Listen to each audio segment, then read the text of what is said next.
Hello friends, welcome back to my channel. আজকে আমি তোমাদের সঙ্গে আলোচনা করব পিএসসি মিসলেনিয়াস এক্সামস 2009 এর যে প্রশ্নপত্র তোমাদের জিজ্ঞেস করা হয়েছিল সেটা নিয়েই আজকে আলোচনা করব। তার সাথে সাথে এক্সট্রা কিছু ইনফরমেশনও বলবো এবং কারেন্টের যত প্রশ্ন জিজ্ঞেস করা হয়েছিল সেইগুলো আপডেট করে দেওয়ার চেষ্টা করব।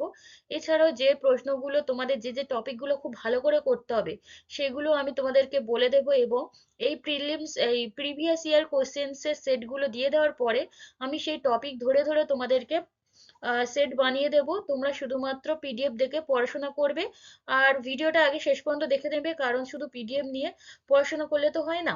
আগে সেই ব্যাপারগুলো তোমরা বুঝে নেবে, তারপর তোমরা পিডিএফ দিকে বারবার প্র্যাকটিস করতে থাকবে। শুরু করছি আজকে প্রথম প্রশ্ন দিয়ে। শেষ জৈন তীর্থঙ্কর কে ছিলেন? মহাবীর, ঋষভনাথ, পার্শ্বনাথ না সারিপুত্ত? শেষ জৈন তীর্থঙ্কর ছিলেন মহাবীর। জৈন ধর্মের প্রথম প্রবর্তক হলেন ঋষভনাথ বা ঋষভদেব। 23তম তীর্থঙ্কর কে ছিলেন? 23তম তীর্থঙ্কর ছিলেন পার্শ্বনাথ। আর শেষ অর্থাৎ 24তম তীর্থঙ্কর ছিলেন মহাবীর। 2 নম্বর প্রশ্ন, ভারতের জাতীয় কংগ্রেসের প্রথম সভাপতি কে ছিলেন? সুরেন্দ্রনাথ ব্যানার্জি, দাদাভাই নৌরোজি, ডব্লিউ.সি. ব্যানার্জি না এম.কে. গান্ধী?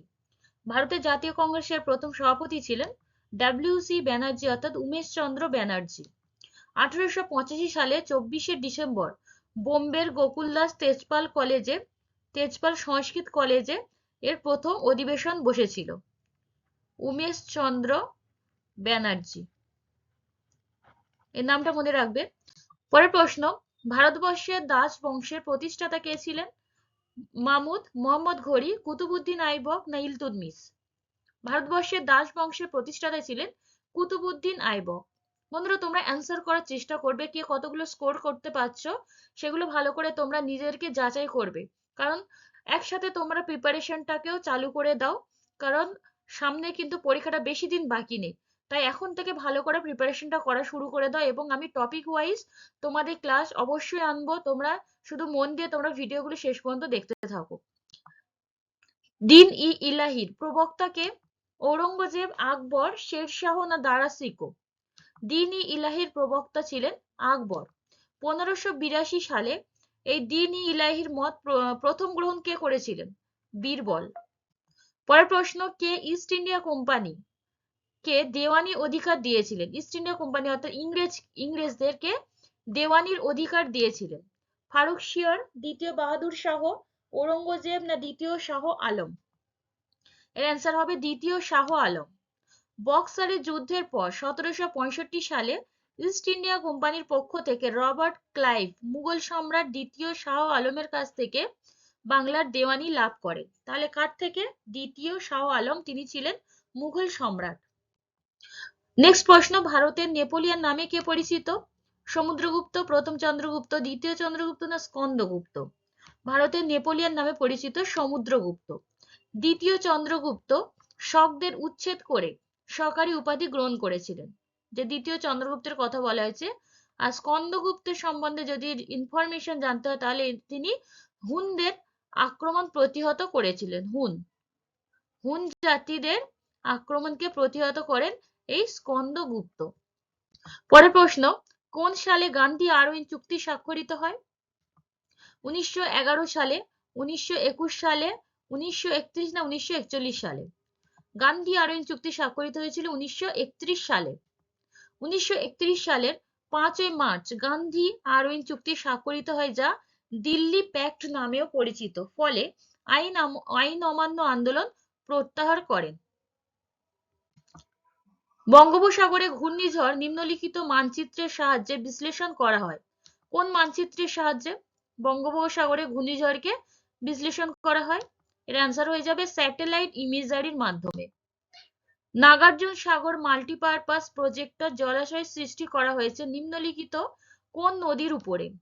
গঙ্গা, সোন, ঝিলাম না কৃষ্ণা? নাগার্জুন সাগর মাল্টিপারপাস প্রজেক্ট এটা কৃষ্ণা নদীর উপরে সৃষ্টি করা হয়েছিল বা তৈরি করা হয়েছিল। বর্তমানে এটি কোথায় আছে? তেলেঙ্গানা রাজ্যে। পরের প্রশ্ন, পশ্চিম ভারতে কৃষ্ণ মৃত্তিকাকে কি বলা হয়? রেগুর, তরাই, টেরাট, রোসা না ল্যাটেরাইট? পশ্চিম ভারতে কৃষ্ণ মৃত্তিকাকে রেগুর বলা হয়। তরাই কথার অর্থ কি? আর্দ্র। আর ল্যাটেরাইট কথার অর্থ হলো ইটের মতো শক্ত। নেক্সট প্রশ্ন, শাল হচ্ছে এক ধরনের কনিফার বৃক্ষ, চিরসবুজ, ম্যানগ্রোভ না পর্ণমোচী বৃক্ষ? শাল গাছ এক ধরনের পর্ণমোচী বৃক্ষের উদাহরণ। নর্মদা নদী নিম্নলিখিত প্রাকৃতিক ভূমিরূপের মধ্যে দিয়ে প্রবাহিত হয়? শ্রুতি, লেগুন, বদ্বীপ না ভঙ্গিল পর্বত? এটার অ্যান্সার হবে শ্রুতি। নর্মদা নদী শ্রুতির টাইপের যে ভূমিরূপ গুলো আছে সেগুলোর মধ্যে থেকে প্রবাহিত হয়। নর্মদা নদী মহাকাল পর্বতের অমরকণ্টক শৃঙ্গ থেকে উৎপন্ন হয়ে গ্রস্ত উপত্যকা দিয়ে, সেগুলোর নাম কি? বিন্ধ্য পর্বত ও সাতপুরা পর্বত। এই যে পর্বতের মধ্যে গ্রস্ত উপত্যকা দেখা যায় তার মধ্যে দিয়ে প্রবাহিত হয়ে ভারুচের কাছে খামবাত উপসাগরে পড়েছে। ভারতের বিভিন্ন রাজ্যের মধ্যে সর্বনিম্ন লিঙ্গানুপাত পাওয়া যায়, মানে কোন রাজ্যে পাওয়া যায় সর্বনিম্ন লিঙ্গানুপাত? বিহারে, ওড়িশায়, হরিয়ানা না মধ্যপ্রদেশে? এটার অ্যান্সার হয়ে যাবে হরিয়ানাতে। 2011 সালের জনগণনা অনুসারে হরিয়ানা রাজ্যে সর্বনিম্ন লিঙ্গানুপাত দেখা যায় এবং এটি কত? 879 জন, মানে প্রতি হাজার জন মধ্যে 879 জন মহিলা দেখা যায়। এবং দমন দিউ হচ্ছে কেন্দ্রশাসিত অঞ্চল হিসাবে সর্বনিম্ন কেন্দ্রশাসিত অঞ্চল যদি বলা হয় তখন দমন দিউ, আর সর্বাধিক কেরালাতে। পরের প্রশ্ন, টোডা নামক উপজাতি নিম্নলিখিত এলাকায় বসবাস করে? সাতপুরা পর্বত, নীলগিরি, কন্যাকুমারী না ছোট নাগপুর অঞ্চলে? টোডা নামক উপজাতি রয়েছে নীলগিরি পর্বত অঞ্চলে। ছোট নাগপুর মালভূমিতে কোল, সাঁওতাল, মুন্ডা প্রভৃতি উপজাতি দেখা যায়।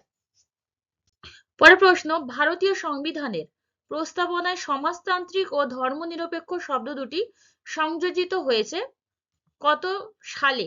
দেখো তোমরা এটা তো জানো যে কততম সংশোধনীতে, এটা এক্সামে বহুবার এসে গিয়েছে, এবার জিজ্ঞেস করছে কত সালে। এটার অ্যান্সার হয়ে যাবে 1976 সালে। কততম সংশোধনী? সেটা 42তম সংশোধনীতে সংবিধানের প্রস্তাবনায় সমাজতান্ত্রিক ও ধর্মনিরপেক্ষ এই শব্দ দুটি সংযোজিত হয়েছে। নেক্সট প্রশ্ন, সুপ্রিম কোর্টের বিচারপতিদের নিযুক্ত করেন কে বা কারা? ভারতের প্রধান বিচারপতি, রাষ্ট্রপতি, প্রধানমন্ত্রী না আইনমন্ত্রী? সুপ্রিম কোর্টের বিচারপতিদের নিযুক্ত করেন প্রধানমন্ত্রী। এবং দেখো এটা কিসের মাধ্যমে নিয়োগ হয়? সুপ্রিম কোর্টের প্রধান বিচারপতির সহযোগে কলেজিয়ামের পরামর্শে রাষ্ট্রপতি নিয়োগ করেন। রাষ্ট্রপতি সুপ্রিম কোর্টের বিচারপতিদের নিয়োগ করেন। নির্বাচনে নেতিবাচক ভোট দানের বিষয়ে সিদ্ধান্ত নেবার জন্য সম্প্রতি কে বা কারা সুপ্রিম কোর্টের দ্বারস্থ হয়েছিলেন? এর মধ্যে থেকে হয়ে যাবে নির্বাচন কমিশন। ভারতীয় সংবিধানের 19 নম্বর ধারার বিষয়বস্তু কি? সাম্যের অধিকার, ধর্মীয় স্বাধীনতার অধিকার, শোষণের বিরুদ্ধে অধিকার না স্বাধীনতার অধিকার? 19 নম্বর ধারাটির বিষয়বস্তু হলো স্বাধীনতার অধিকার। এবার দেখা যাক স্বাধীনতার অধিকার কয়টি। স্বাধীনতার অধিকার মোট রয়েছে 6টি। 6টি স্বাধীনতার অধিকারের মধ্যে 19-এর 1 নম্বর ধারায় কি আছে? বাক স্বাধীনতার অধিকার। 19-এর 2 ধারাতে রয়েছে সমাবেশের অধিকার। 3-এ রয়েছে সভা সমিতি বিভিন্ন ইউনিয়নের অধিকার। স্বাধীনভাবে চলাফেরার অধিকার 19-এর 4 ধারায়। বাসস্থানের অধিকার 19-এর 5 ধারায়। পেশার অধিকার রয়েছে 19-এর 6 ধারাতে। নেক্সট প্রশ্ন, আর্থিক জরুরি অবস্থা যেটা রয়েছে কততে? 360 নম্বর ধারাতে। এটা বারবার এক্সামে এসেছে। এই আর্থিক জরুরি অবস্থাটা কততম ধারাতে রয়েছে? এটা কবে প্রথম জারি হয়েছিল? 1962, 65 না 75 নাকি কোনোটিই নয়? এটার অ্যান্সার হবে কোনোটি নয়। এর কারণ কি? এখনো পর্যন্ত একবারও আর্থিক জরুরি অবস্থা জারি হয়নি। দেখো 1991 সালে আর্থিক সংকট দেখা দিলেও এখনো পর্যন্ত কোনো আর্থিক জরুরি অবস্থা ঘোষণা করা হয়নি বা যায়নি। জাতীয় জরুরি অবস্থা যদি বলা হয় সেটা 3 বার জারি হয়েছে। 1962 সালে ভারত ও চীনের মধ্যে হয়েছিল। ভারত ও পাকিস্তানের মধ্যে 1971 সালের যে কারণে হয়েছিল, জরুরি অবস্থা জারি হয়েছিল। আর 1975 সালে অভ্যন্তরীণ কিছু গোলযোগের কারণে 1975 সালে একবার জাতীয় জরুরি অবস্থা জারি হয়েছিল। টোটাল 3 বার জাতীয় জরুরি অবস্থা জারি হয়, কিন্তু আর্থিক জরুরি অবস্থা একবারও হয়নি। পরের প্রশ্ন, ভারতীয় প্রজাতন্ত্রের প্রথম নির্বাচিত রাষ্ট্রপতি হলেন, এটার অ্যান্সার হবে রাজেন্দ্র প্রসাদ, ডক্টর রাজেন্দ্র প্রসাদ। ভারতীয় প্রজাতন্ত্রের বা সংবিধানের প্রথম নির্বাচিত রাষ্ট্রপতি ছিলেন তিনি। স্বাধীন ভারতের দ্বিতীয় ও প্রথম ভারতীয় গভর্নর জেনারেল কে ছিলেন? শ্রী রাজাগোপালাচারী। স্বাধীন ভারতের প্রথম প্রধানমন্ত্রী ছিলেন বল্লভভাই প্যাটেল। আর স্বাধীন ভারতের প্রথম উপরাষ্ট্রপতি ছিলেন সর্বপল্লী রাধাকৃষ্ণন। নেক্সট প্রশ্ন, লোকসভার অধ্যক্ষ কার দ্বারা নির্বাচিত? লোকসভার অধ্যক্ষ লোকসভার সদস্যদের দ্বারা নির্বাচিত হন। ভারতীয় পরিকল্পনা কমিশনের বর্তমান সভাপতি কে? বর্তমান সভাপতি কে আছেন? প্রধানমন্ত্রী হন ভারতের পরিকল্পনা কমিশনের সভাপতি। তাহলে বর্তমানে যিনি প্রধানমন্ত্রী আছেন নরেন্দ্র দামোদর দাস মোদী, অর্থাৎ নরেন্দ্র মোদী বর্তমানে রয়েছেন পরিকল্পনা কমিশনের সভাপতি। ভারতের সবুজ বিপ্লব প্রথমে শুরু করা হয় কোন অঞ্চলগুলিতে? গম উৎপাদনকারী পাঞ্জাবের অঞ্চলগুলিতে ভারতের সবুজ বিপ্লব শুরু হয়েছিল। তাহলে তোমরা দেখো ধান আর গমের মধ্যে তোমরা কনফিউজড হবে না, এটা সবুজ বিপ্লবের ক্ষেত্রে গমকেই বেশি প্রাধান্য দেওয়া হয়েছিল। একটি রকেট পৃথিবী ছেড়ে চাঁদে অবতরণ করলো ও পৃথিবীতে ফিরে এলো, এতে সবচেয়ে বেশি শক্তি লাগলো কখন? এটার অ্যান্সার হবে পৃথিবী থেকে উঠতে সব থেকে বেশি শক্তি লাগে। 0 ডিগ্রি সেলসিয়াস উষ্ণতায় 10 গ্রাম বরফ ও 10 ডিগ্রি সেলসিয়াস উষ্ণতায় 10 গ্রাম জল মিশানো হলো, মিশ্রণের উষ্ণতা হবে 1 ডিগ্রি সেলসিয়াস, 0 ডিগ্রি, 10 ডিগ্রি না 9 ডিগ্রি সেলসিয়াস? এটা হয়ে যাবে 0 ডিগ্রি সেলসিয়াস উষ্ণতায়, মিশ্রণটির উষ্ণতা হবে 0 ডিগ্রি সেলসিয়াস। সরল দোল গতিতে গতিশক্তি কখনোই শূন্য হয় না, সাম্য অবস্থানে শূন্য হয়, প্রতি পর্যায়ে দুবার শূন্য হয়, না সর্বদা শূন্য হয়? এর অ্যান্সার হবে কি প্রতি পর্যায়ে দুবার শূন্য হয়, সরল দোল গতি। পরের প্রশ্ন, নিম্নের কোনটি উপচুম্বকীয়? অক্সিজেন, নাইট্রোজেন, ফ্লোরিন না হাইড্রোজেন? এদের মধ্যে থেকে উপচুম্বকীয় বলা হয় F2 অর্থাৎ ফ্লোরিনকে। ফ্লোরিনকে উপচুম্বকীয় বলা হয়। প্যারাচৌম্বক পদার্থ কাকে বলে? অ্যালুমিনিয়ামকে। তিরস্চৌম্বকীয় পদার্থ দস্তাকে বলা হয়, আর অয়স্চৌম্বকীয় পদার্থ বলা হয় লোহাকে। নেক্সট প্রশ্ন, লাল আলোতে একটি লেন্সের প্রকাশ দৈর্ঘ্য 25 সেমি, নীল আলোতে এর সম্ভাব্য প্রকাশ দৈর্ঘ্য কত হবে? এর অ্যান্সার হবে 24.5 সেমি। লাল আলোর তরঙ্গ দৈর্ঘ্য বেশি ও বিক্ষেপণ কম, এটাও এক্সামে আসে। কোন আলোর তরঙ্গ দৈর্ঘ্য সবচেয়ে বেশি বা কোন আলোর বিক্ষেপণ সব থেকে বেশি? এরকম ভাবে প্রশ্নটা আসে। নীল আলোর বিক্ষেপণটা বেশি আর লাল আলোর তরঙ্গ দৈর্ঘ্য বেশি। পরের প্রশ্ন, নিম্নোক্ত রাশিগুলির মধ্যে একমাত্র ভেক্টর রাশি হলো তড়িৎ প্রবাহ। তড়িৎ প্রবাহ হলো এর মধ্যে থেকে একমাত্র ভেক্টর রাশি। যে রাশির মান ও অভিমুখ 2 আছে তাকে বলা হয় ভেক্টর রাশি, যেমন তড়িৎ বিভব, সরণ, ত্বরণ, এইগুলো হচ্ছে ভেক্টর রাশির উদাহরণ। পরের প্রশ্ন, এটা একটা সায়েন্সের ম্যাথ দিয়েছে, এটা মানে একটি সূত্রের মাধ্যমে তোমরা করতে পারবে। আগে অপশনগুলো দেখে নাও, এদের মধ্যে থেকে অ্যান্সার হবে কোনটা? অ্যান্সার হবে 5/11 অ্যাম্পিয়ার। এটা কিভাবে হলো এবার দেখে নাও। ক্ষমতার সূত্রটা কি? ক্ষমতা বের করার বা কোনো কিছু বৈদ্যুতিক বিভিন্ন জিনিসপত্রের ক্ষমতা বের করার সূত্র হচ্ছে তড়িৎ প্রবাহ মাত্রা ইন্টু বিভব পার্থক্য। তড়িৎ প্রবাহ মাত্রা আমাদের বের করতে হবে, তাহলে এটা ইকুয়াল টু কত? ক্ষমতা বাই বিভব পার্থক্য। ক্ষমতা রয়েছে 100 আর বিভব পার্থক্য কত রয়েছে? 220 ভোল্ট। বিভব পার্থক্য এটা 220 ভোল্ট আর ক্ষমতা 100 ওয়াট, তাহলে এটা কত হবে? 5/11। এরকম ভাবে তোমরা এই অ্যান্সারটা ইজিলি ক্যালকুলেশনটা করে নিতে পারবে। ক্ষমতার একক কি? ক্ষমতার একক হচ্ছে ওয়াট। তড়িৎ প্রবাহ মাত্রা একক অ্যাম্পিয়ার। তড়িৎ প্রবাহ মাত্রা অ্যাম্পিয়ার একক, আর বিভব পার্থক্যের একক হচ্ছে ভোল্ট। এগুলো এক্সামে আসে। নিম্নোক্ত কোন দুটি নিউক্লিয়াসে নিউটন সংখ্যা সমান হয়? দেখো এদের যে মানগুলো বলে দিয়েছে, এদের মধ্যে কোনটা হবে? এদের মধ্যে হবে C12 আর N13, অর্থাৎ কার্বনের 12 অণু আর নাইট্রোজেনের 13 অণু। এটা কিভাবে সমানটা হলো দেখো। নিউটন সংখ্যা সমান কি? নিউটন সংখ্যার সূত্রটা হচ্ছে নিউটন সমান ভর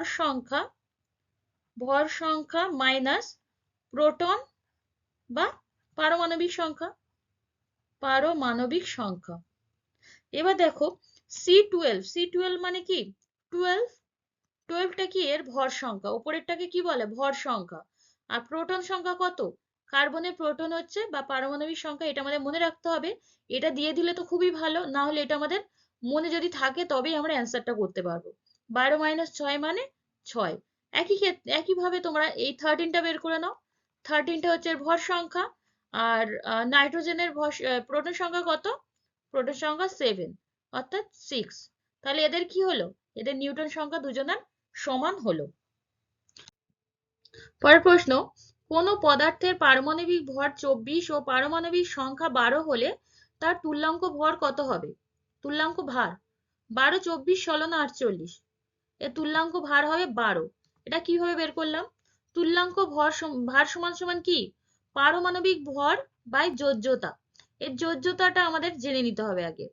আচ্ছা, পারমাণবিক ভরটা কত 24 বলেছে, 24/2। এই যোজ্যতাটা কি করে বের করলাম, এর এই পারমাণবিক সংখ্যা থেকে যোজ্যতাটা বের করতে হবে। আমরা কি জানি, প্রথম ঘরে ইলেকট্রন সংখ্যা কটি হয়, দুটি ইলেকট্রন সংখ্যা, তারপরে 8টি ইলেকট্রন সংখ্যা থাকে, তারপরের ঘরটিও 8টি থাকে। এবার যদি তোমার 8 + 2 মানে 10 হলো, পড়ে থাকলো 12, তার মানে শেষ ঘরে ইলেকট্রন সংখ্যা কত হবে, শেষ ঘরে ইলেকট্রন সংখ্যা 2টি আছে।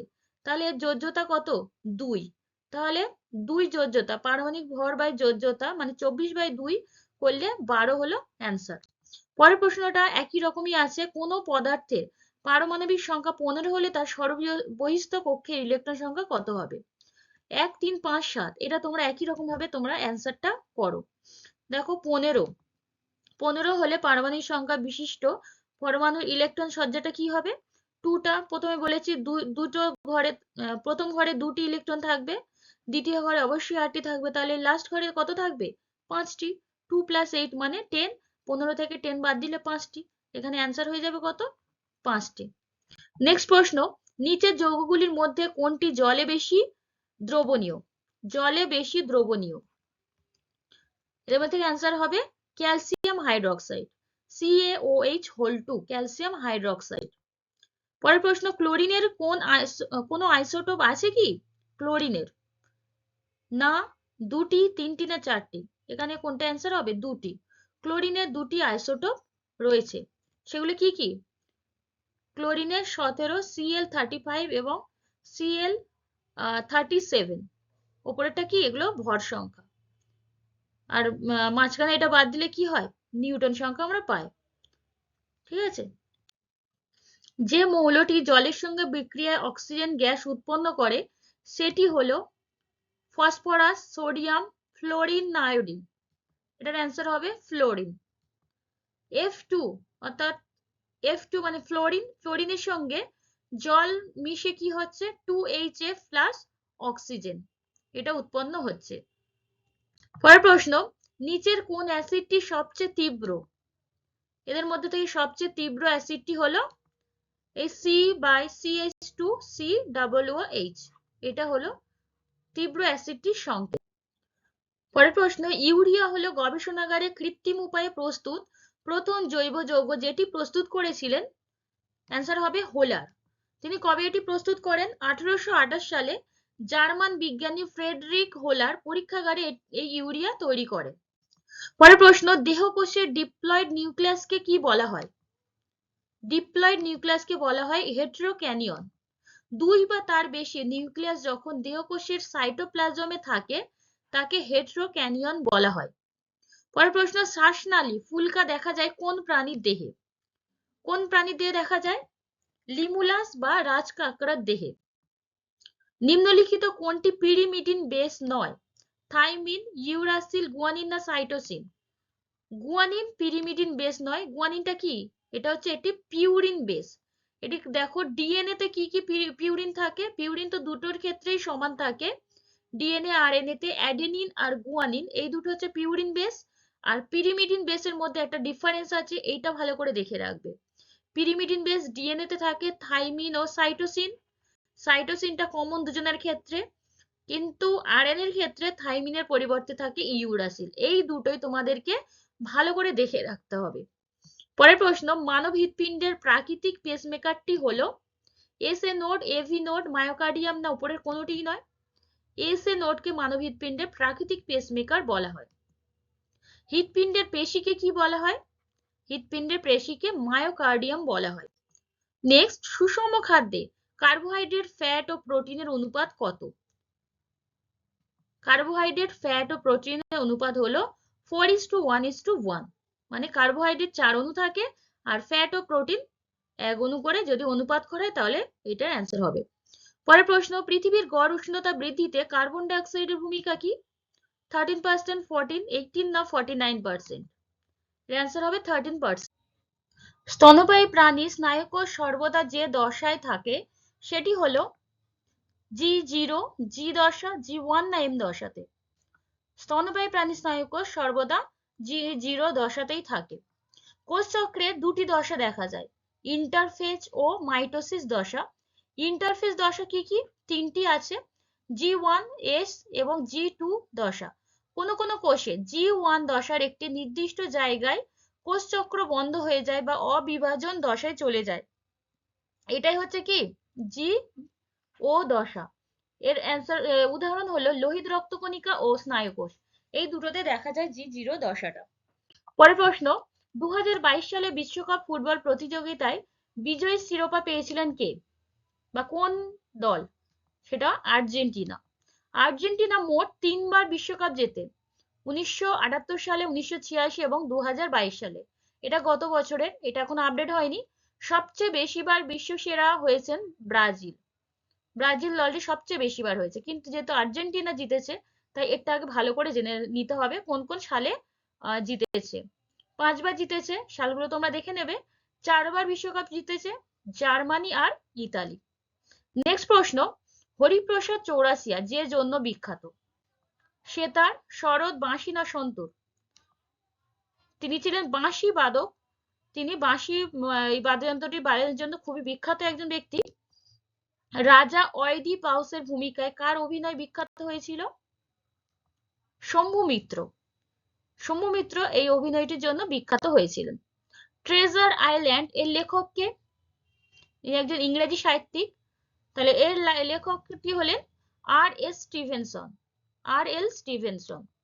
আর্থার মিলার দ্য ক্রুসিবল লেখেন এবং সালমান রুশদি স্যাটানিক ভার্সেস, এই ইংরেজি বিভিন্ন সাহিত্যগুলো আমি একসাথে তোমাদেরকে দিয়ে দেবো।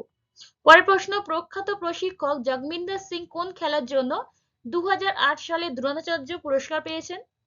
দেখো, এটা 2008 সালের কারেন্ট টপিক ছিল, কিন্তু এই জগমিন্দর সিংটা তোমাদের নামটা মনে রাখতে হবে, এটা স্ট্যাটিক হিসাবে তোমাদের এসে যেতে পারে। কুস্তির জন্য তিনি এই পুরস্কারটি পেয়েছিলেন। দ্রোণাচার্য পুরস্কার কেন দেওয়া হয়? এটি খেলোয়াড়দের, কোচদের জন্য, যারা প্রশিক্ষণ দেন তাদের জন্য এই পুরস্কার। আর এটি শুরু হয়েছিল 1985 সালে, এটি প্রবর্তিত হয়। 2008 সালের অলিম্পিক গেমস কোন শহরে অনুষ্ঠিত হয়েছিল? 2008 সালে হয়েছিল বেজিং এ। এবং দেখো 2024 সালটা তোমাদের মনে রাখতে হবে, এটি অনুষ্ঠিত হবে কোথায়? অলিম্পিক গেমস প্যারিসে অনুষ্ঠিত হবে 2024 সালে। উইজডেন ক্রিকেটার্স অ্যালম্যানাক কোন ভারতীয় ক্রিকেট খেলোয়াড়কে বছরের শ্রেষ্ঠ 5 ক্রিকেটারের অন্যতম বলে সম্মানিত করেছিল? জাহির খানকে বছরের শ্রেষ্ঠ 5 ক্রিকেটারের মধ্যে থেকে অন্যতম হয়েছিলেন জাহির খান, ইনি একজন ক্রিকেটার ছিলেন। বিখ্যাত সঙ্গীত ইমাজিন কার রচনা? জন লেনন, রিকি মার্টিন, পিট সাগর না পল রবসন? এটা হলে জন লেনন। জগদ্দল কি? একটি ছোট গল্প, পুরানো ফোর্ট গাড়ি, একটি চলচ্চিত্র না একটি কারখানা? জগদ্দল হলো একটি চলচ্চিত্রের নাম। সাইলক যে নাটকের একটি চরিত্র, দেখো এটাও ইংরেজি নাটক থেকে দেওয়া হয়েছে। শুধু বাংলা নাটক আমাদের মুখস্থ করলে হবে না, ইংরেজি গুলো ভালো করে করতে হবে, কারণ প্রত্যেকটা এক্সামে ইংরেজি সাহিত্য থেকে তোমাদের প্রশ্ন আসছে। সাইলক এটি দ্য মার্চেন্ট অফ ভেনিসের একটি চরিত্রের নাম। এটি লেখেন কে? সাইলক শেক্সপিয়ার। শেক্সপিয়ারের নাটক রচনা অনুপ্রাণিত করেন কে? এটা একটা এক্সট্রা ইনফরমেশন জেনে রাখো। Christopher Marlowe. পরের প্রশ্ন, 2009 সালে গ্রুপ অফ 20 অর্থাৎ G20 বৈঠকে সভাপতিত্ব করার জন্য নিম্নের কোন দেশকে সম্মানিত করা হয়েছে? দেখো G20টা ইম্পর্টেন্ট, তোমাদের এইটার টপিকটা জানানোর জন্য আমি প্রশ্নটা রেখেছি, নাহলে রাখতাম না এটা, কারণ এটা 2009 এর কারেন্ট ছিল। এটার প্রয়োজন নেই, কিন্তু G20টা তোমাদের ভালো করে দেখে রাখতে হবে। যুক্তরাজ্য, 2023 সালে G20 সামিট নতুন দিল্লিতে হয়েছে, এইটা ইম্পর্টেন্ট। পরের প্রশ্ন, যে ভারতীয় লেখক 2008 সালে বুকার পুরস্কার পেয়েছেন ফিকশনের জন্য, বুকার পুরস্কার পান, তিনি হলেন অরবিন্দ আদিগা। অরবিন্দ আদিগা হোয়াইট টাইগার লেখার জন্য 2008 সালে বুকার পুরস্কার পেয়েছেন।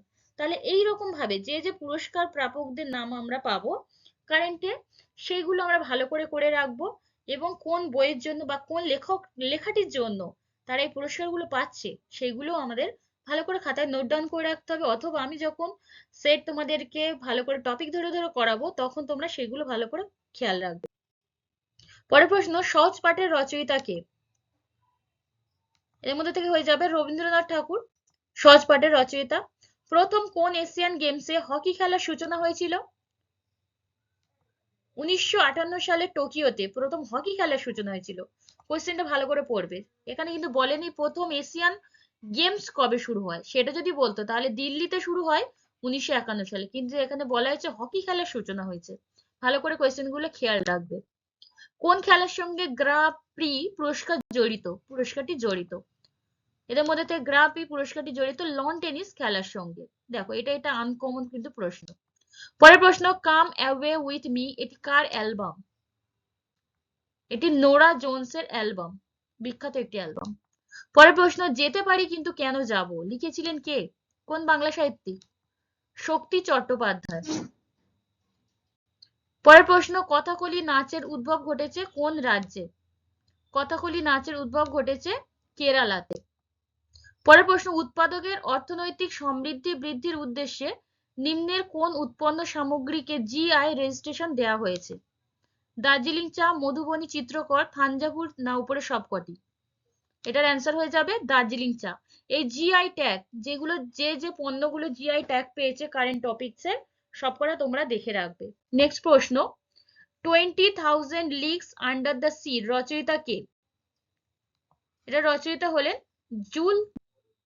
নিম্নলিখিতদের মধ্যে কে প্রথম মহিলা প্রতিযোগী হিসাবে ইন্ডিয়ান আইডল জিতেছেন? আইডল, তোর্সে সরকার, সৌরভী দেববর্মা, কপিল থাপা না তানিয়া গুপ্ত?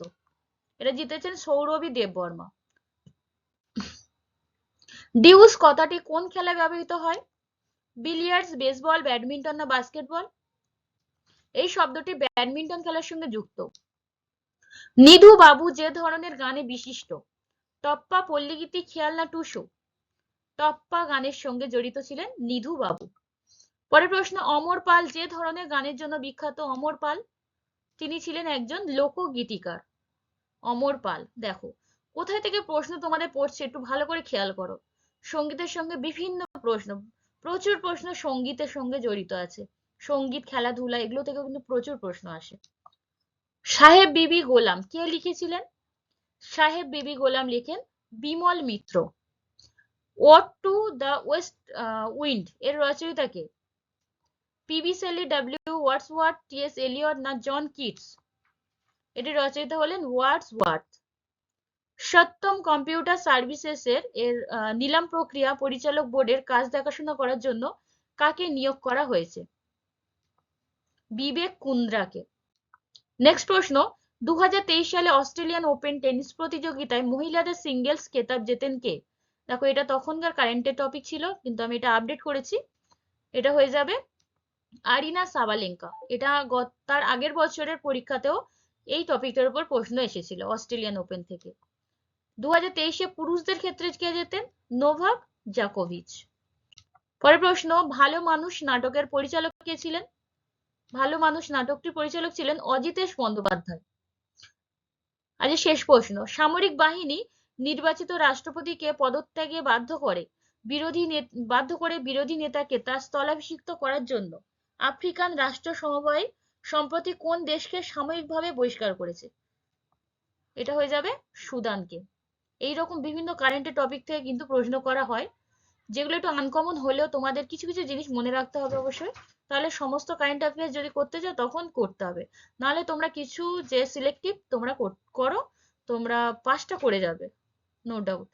তাহলে আজকে ভিডিওটা এখানে শেষ করছি। যদি তোমাদের মনে হয় এইরকম ভাবে ভিডিও দিলে তোমাদের খুবই ভালো হয়, আর সেটগুলো যদি হেল্পফুল মনে হয়, তবে অবশ্যই সাবস্ক্রাইব করে পাশে থাকো। আর পাশে থাকা বেল আইকনটি অন করে রাখো, যাতে সবার প্রথমে তোমরা নোটিফিকেশনটি পেয়ে যেতে পারো। শেষ করছি আজকের ভিডিও। শেষ পর্যন্ত দেখার জন্য তোমাদেরকে অসংখ্য ধন্যবাদ।